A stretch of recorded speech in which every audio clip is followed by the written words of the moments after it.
ఈశ్వర్ గారు గెలవాలి, కరీంనగర్ ఎంపీగా వినోద్ కుమార్ గెలవాలి.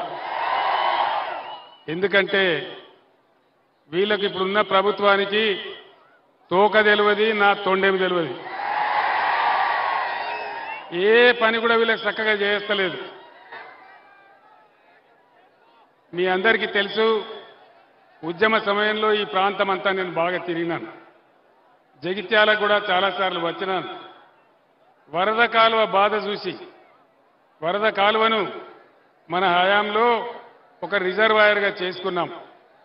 దానిలో మత్స్య కార్మికులు బతికినారు, రైతులు బతికినారు. రైతుల చెరువులు నింపడానికి అవసరమైన ఓటీలన్నీ పెట్టి అప్పుడున్న విద్యాసాగర్ రావు ఎమ్మెల్యే గారి ఆధ్వర్యంలో, చొప్పదండి ఎమ్మెల్యే గారి ఆధ్వర్యంలో, బ్రహ్మాండంగా బాల్కొండ ఎమ్మెల్యే గారి ఆధ్వర్యంలో వరద కాలు వెంబడి ఎన్ని కావాలంటే అంత తుమ్ములు పెట్టి బ్రహ్మాండంగా చెరువులు నింపుకున్నాం. ఆ చెరువుల కింద రైతులు వ్యవసాయం చేసి బ్రహ్మాండంగా బతికినారు. ఇలా ఎందుకు వరద కాలువని ఎండబెట్టినారు అని నేను అడుగుతా ఉన్నా. ఏ కారణం చేత ఎండబెట్టినారు? పంటలు ఎండబెట్టినారు, పొలాలు ఎండిపోయినాయి, రైతుల పొలాలు ఎండిపోయినాయి. దానికి ఎవరు బాధ్యులు? దయచేసి ఆలోచించాలని చెప్పి నేను కోరుతా ఉన్నా. మీ అందరు నేను ఒకటే మాట కోరుతా ఉన్నా.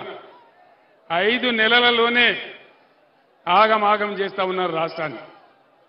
బీడీ కార్మికుల గురించి పట్టింపు లేదు, చేనేత కార్మికుల గురించి పట్టింపు లేదు, గౌడ కార్మికులు గీత కార్మికుల గురించి పట్టింపు లేదు, విద్యార్థుల గురించి పట్టింపు లేదు, విద్యార్థుల ఫీజు రీఎంబర్స్మెంట్ వస్తలేదు, విద్యార్థులకు ఓవర్సీస్ స్కాలర్షిప్ వస్తలేదు. దీనికి అంతటి కారణం ఏంది? పోనీ ఇవన్నీ వస్తలేవు, ఇవన్నీ కేసీఆర్ ప్రభుత్వం స్కీములు.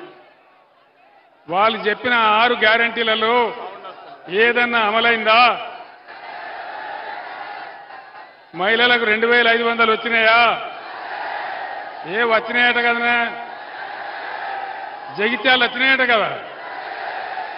ఇలా రాహుల్ గాంధీ చెప్తుండే నిర్మల్ మీటింగ్లో, రాహుల్ గాంధీ నిర్మల్ మీటింగ్లో ఏం చెప్తున్నాడంటే ఆల్రెడీ మహిళలకు 25,000 రూపాయలు 22,500 వేస్తా ఉన్నామని చెప్తా ఉన్నాడు. రాలేదా? ముఖ్యమంత్రి రేవంత్ రెడ్డి చెప్పిండు, కేసీఆర్ 1 లక్ష